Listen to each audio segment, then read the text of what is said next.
स्वागत है आपका भीम न्यूज इंडिया, देश के सबसे प्रमुख और विश्वसनीय चैनल में।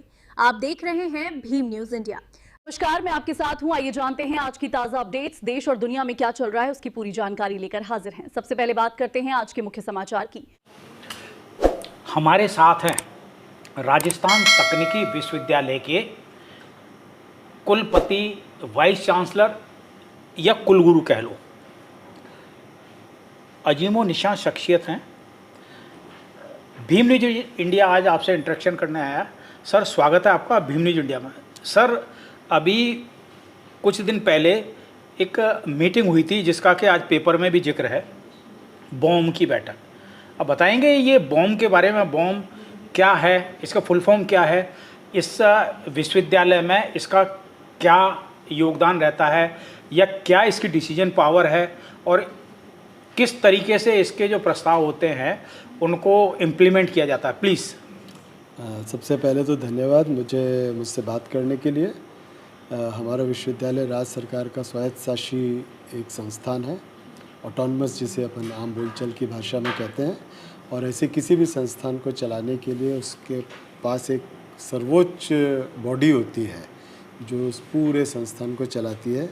विश्वविद्यालयों के केस में उसे बोर्ड ऑफ मैनेजमेंट कहते हैं। तो ये विश्वविद्यालय की सबसे बड़ी नीति निर्धारक बॉडी है जो ये डिसाइड करती है कि क्या नीतियाँ होंगी विश्वविद्यालय की, क्या नियम कानून होंगे, कैसे उनका पालन होगा।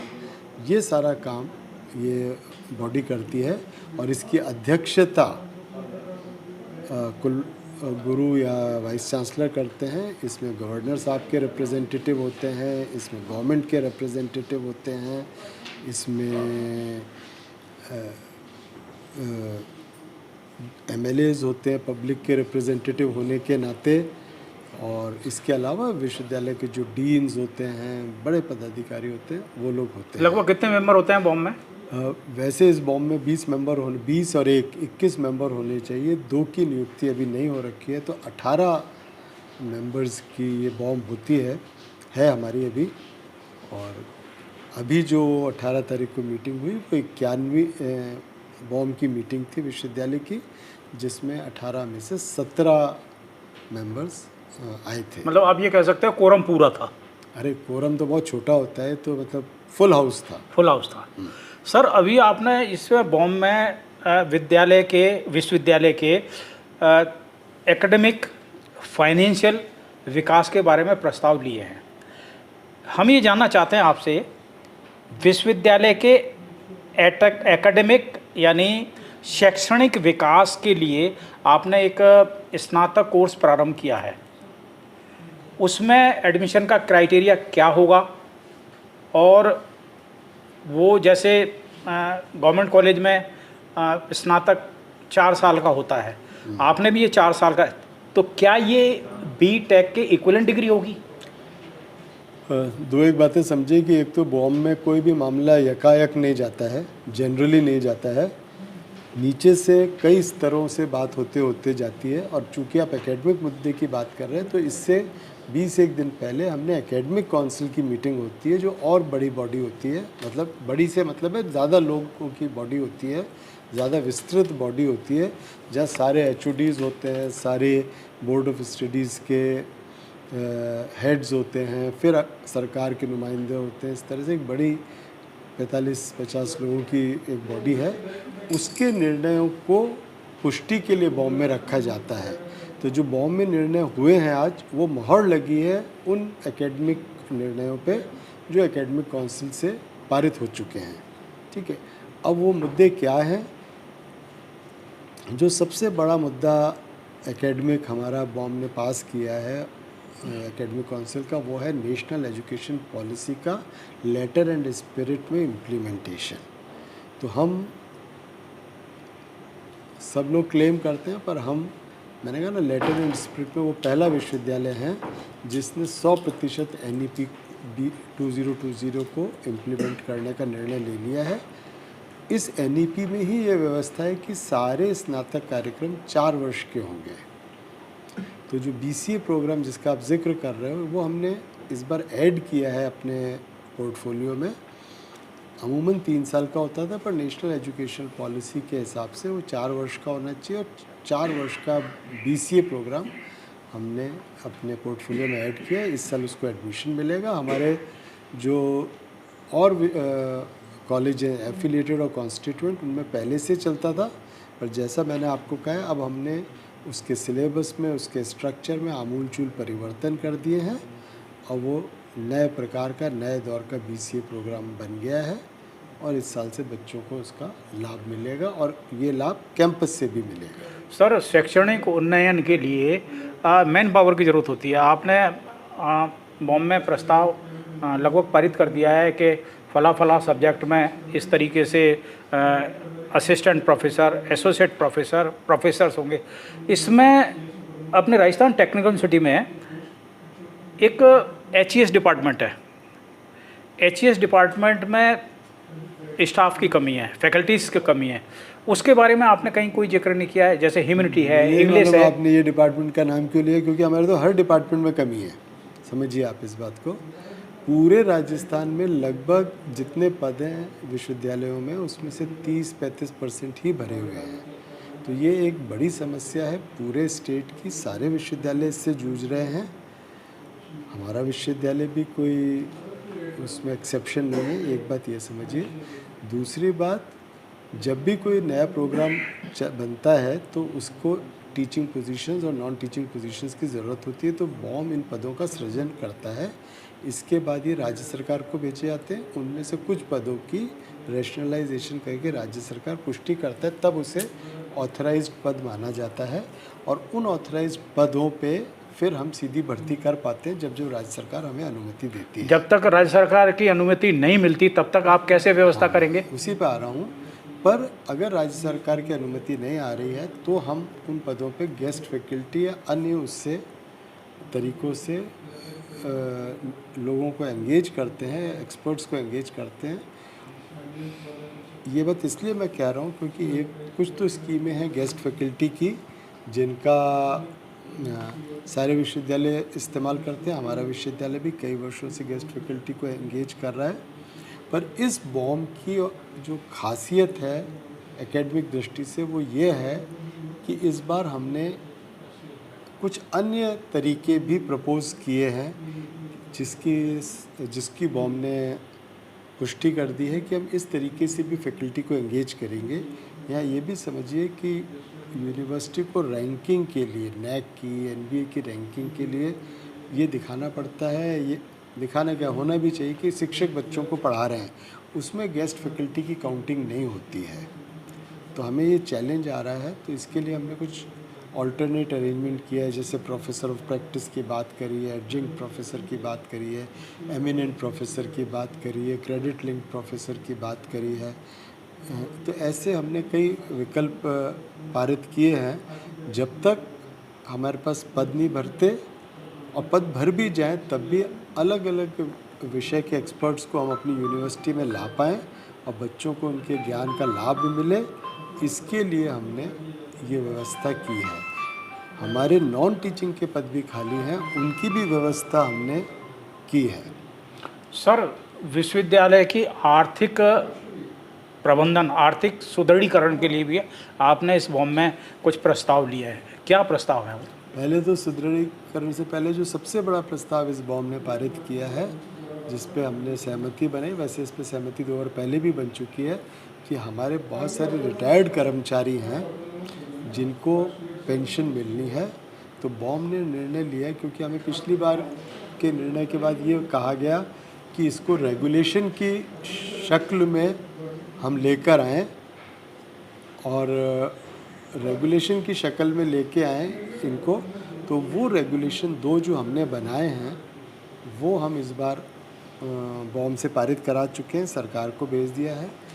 बॉम ने सरकार से ये भी निवेदन किया है कि अगर इसमें कुछ अभी भी कार्रवाई बाकी है तो क्या हम अंतरिम पेंशन अपने कर्मचारियों को दे सकते हैं। ये बात मैं इसलिए कह रहा हूँ क्योंकि ये दिखती बात है कि ये वो खर्चा है जो विश्वविद्यालय को करना चाहिए और विश्वविद्यालय करेगा।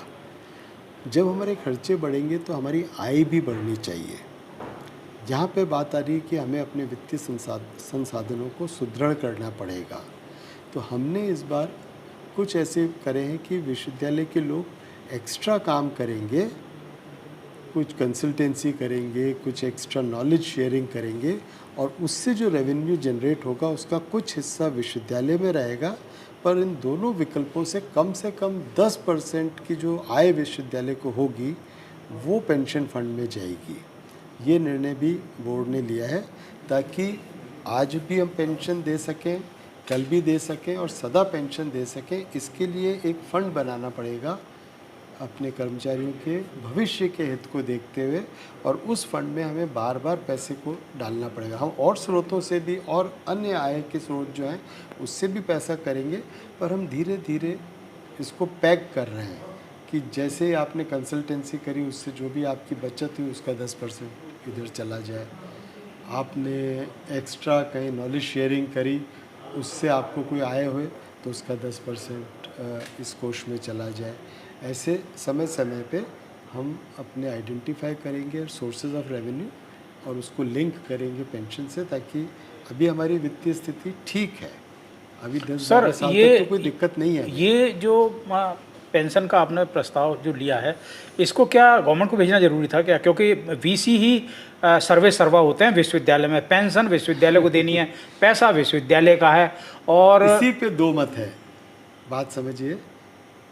एक मत ये है कि जो रेगुलेशन बनता है वो बॉम का अधिकार है, एक मत ये है कि नहीं, चूँकि वित्तीय मामला है इसलिए सरकार को भेजा जाना चाहिए। तो सर सरकार तो बॉम में थी ना, हर जो जैसा आप बता रहे हैं ऑनरेबल गवर्नर के नॉमिनी होते हैं, टेक्निकल सेक्रेटरी के नॉमिनी होते हैं या टेक्निकल सेक्रेटरी खुद होते हैं, और फाइनेंस के नॉमिनी होते हैं। जब सारी इवन विधायक महोदय भी होते हैं, जब सारी सरकार यहाँ है तो सर इससे बड़ी वीसी से बड़ी सरकार कौन होगी बताओ? क्योंकि जिस बॉम की चेयरमैनशिप ऑनरेबल वीसी कर रहे हैं उनसे बड़ा कौन होगा? तो ये भीमजी जी ने जानना चाहता है कि ये क्यों भेजा गया। और एक बात बताओ सर, मान लो सपोज करो आपने वहाँ से भेजा, वहाँ से टू फ्रो बट लेकिन किंतु परंतु करके लौट गया, तो विश्वविद्यालय के 140 कर्मचारी जिसमें से 7 कर्मचारी काल के गाल में समा गए, परिस्थितियाँ बहुत विकट हो गई हैं। ऐसे में श्रीमान वीसी साहब क्या सॉल्यूशन निकालेंगे? सॉल्यूशन यही है कि हमने, आपकी बात बिल्कुल ठीक है, हमने वैसे तो जो सरकार ने हमसे कहा उस नियमों को बना के भेज दिया है। नियमों में ये शामिल कर लिया गया कि अगर इसमें कुछ इफ़ बट की समस्या है तो जो सरकार के नियम है वही माने जाएंगे। ये रेगुलेशन का हिस्सा डाल दिया, तो इससे ज़्यादातर समस्या एड्रेस कर ली गई है, चैलेंज को। इसके बाद भी अगर इफ़ बट कॉमा रह जाता है तो हमने सरकार को साथ में ये प्रस्ताव भी दिया है कि जब तक ये कॉमा और इफ़ एंड बट की अपन पूर्ति करते हैं, हम एक इंटरिम पेंशन शुरू कर दें अपने कर्मचारियों के लिए।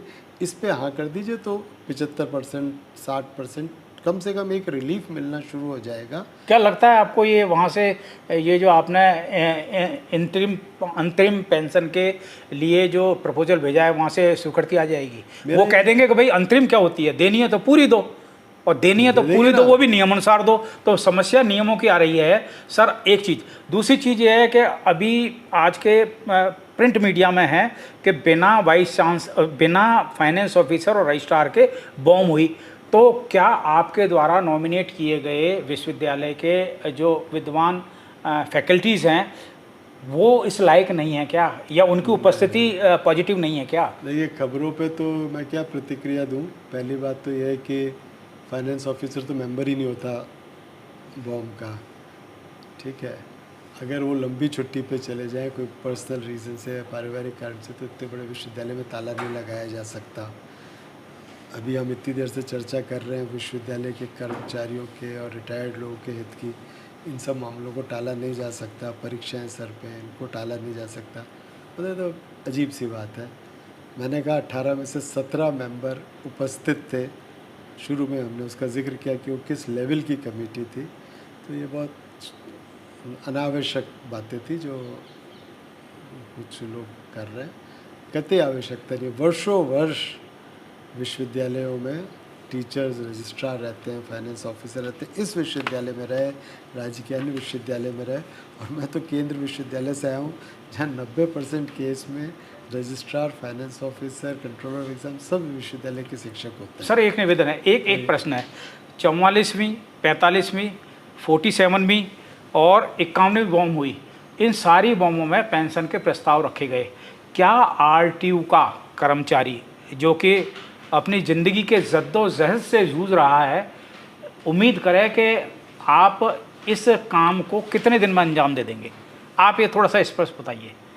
आपके पिछले प्रश्न में एक चीज़ और बताना जोड़ दूं जो इसमें काम आएगी आपको, कि हमारी इस विषय, क्योंकि ये बहुत गंभीर विषय है, वो मेरा बोर्ड देखिए वहाँ पे, उसमें 2 जगह पेंशन लिखा हुआ है और सबसे ऊपर लिखा हुआ है पेंशन। वो रोज़ जब भी मुँह इस तरफ करूँ तो मुझे याद दिलाता है कि पेंशन का मुद्दा सबसे इम्पोर्टेंट मुद्दा है हमारे लिए और हम सब मिलके उसको करने की कोशिश कर रहे हैं। मैं ये भी बता दूं कि हमारे जो जनप्रतिनिधि हैं वो बहुत सीरियस हैं। दोनों माननीय जो एमएलएज हमारे बॉम्बे में थे, उन्होंने इस विषय पे बहुत मतलब अपनी कंसर्न शो किया कि क्यों नहीं हो रहा है। हमारे शहर के जो अन्य गणमान्य व्यक्ति हैं वो सब भी कह रहे हैं, तो हम उनसे भी निवेदन कर रहे हैं कि हमारी थोड़ी सी मदद की जाए। हम सरकार को भी लिखा है, बॉम्ब ने भी मुझे अधिकृत किया और हमने उसको कि बॉम्ब ख़त्म होने के कुछ घंटों के अंदर हमने ये चिट्ठी सरकार को भेज दी है। सर सरकार को, सर एक निवेदन, सरकार को चिट्ठी भेज दी है। आप नटसेल में प्लीज़ ये बताएं कि आरटीयू का 140 रिटायर कर्मचारी आपसे कितने दिन और उम्मीद करें कि उनके घर में इस महंगाई में ढंग से खाना बन सके? प्लीज़ ये बताइए आप। मैं इस स्थिति में नहीं हूँ कि इसका कोई डेट आपको दूँ। मन तो मेरा है कि 1 तारीख से मिल जाए। मन तो मेरा ये है कि अभी सरकार मुझे कह दे तो मैं सब काम रोक के, मेरे को हाँ कह दे या इंटरिम कह दे तो सब काम रोक के मैं परसों से शुरू कर दूँ। मन तो मेरा ये है। 1 तारीख से तो निश्चित तौर पे मन है, इसीलिए मीटिंग की गई। ये 1.5-2 साल बाद ये पूरी बॉम्ब की मीटिंग विश्वविद्यालय ने की है। लीक से हटके प्रश्न है, ये जो आपने प्रस्ताव भेजा है, क्या आप इसको फॉलो करेंगे? करना शुरू कर दिया है, हम फॉलोअप कर रहे हैं। हमसे जहाँ जहाँ हमें बात करनी है हमने बात शुरू कर दी है। सरकार में उच्च अधिकारियों से सबको ये कह दिया है कि इसमें हमारी मदद करें और इसको जल्दी से जल्दी कर दें। अगर फिर भी आपको कोई दिक्कत है तो दूसरा ऑप्शन हमने दिया है, इसकी हाँ कर दें। तो कम से कम हम अपने कर्मचारियों, पैसा उन्हीं को देना है ही उनको, उन्हीं का पैसा है, उन्हीं की पेंशन है, उनका हक बन रहा है, तो हमें इसमें क्या आपत्ति हो सकती है? Sir one more question, last but not least, as you are the expert of tourism, जग जाहिर है हिंदुस्तानी दुनिया में प्रोफेसर निमित रंजन चौधरी का नाम टूरिज्म एक्सपर्ट के मामले में जाना जाता है। कोटा में आपका कोई ऐसा इनिशिएट क्यों नहीं हुआ अभी तक कि कोटा के टूरिज्म हब में अपनी तरफ से कुछ बढ़ोतरी हो सके? मैं तो यहाँ टेक्निकल यूनिवर्सिटी का वीसी बन सो के आया हूँ। सो व्हाट तो technical university so what? Kota में जो लोग टूरिज्म देख रहे हैं उनको सर देखिए सर, उनके लिए मैं उपलब्ध हूँ। सर जो भी एक्सपर्ट होता है ना, एक्स्ट्रा ऑर्डिनरी अपने कार्यों के लिए, उस प्रतिभा को वो ज़्यादा दिन दबा के नहीं रख सकता। मैं तो शिक्षक हूँ, अभी तक झलक क्यों नहीं आई कोटा की धरती पर आपके इस हुनर की? ये बताइए आप। तो मैं एक शिक्षक हूँ, मैं बात कर सकता हूँ, मैं आइडिया दे सकता हूँ, पर आइडिया को लेने वाला तो अगर मैं जाके कल टूरिज्म शुरू नहीं कर सकता। समझ रहे हैं आप? भीम न्यूज इंडिया को समय दिया, आपका बहुत बहुत धन्यवाद। आप थे श्रीमान निमित रंजन चौधरी साहब, कुल गुरु हैं राजस्थान तकनीकी विश्वविद्यालय के, आज हमारे साथ इंटरेक्शन कर रहे थे। आप देख रहे हैं भीम न्यूज इंडिया, मैं हूं आपका दोस्त विनय कुमार सिंघल। बहुत बहुत धन्यवाद। हमारे द्वारा दी गई जानकारी आपको कैसी लगी? यदि पसंद है, अच्छी लगी है, तो प्लीज़ हमारे चैनल को YouTube पर सब्सक्राइब कीजिए, लाइक कीजिए, शेयर कीजिए, कमेंट्स कीजिए। भीम न्यूज इंडिया के फेसबुक पेज और ट्विटर के पेज को भी फॉलो कर सकते हैं। अपना ख्याल रखें, स्वस्थ रहें, मस्त रहें, बने रहें हमारे साथ। आपका बहुत बहुत धन्यवाद।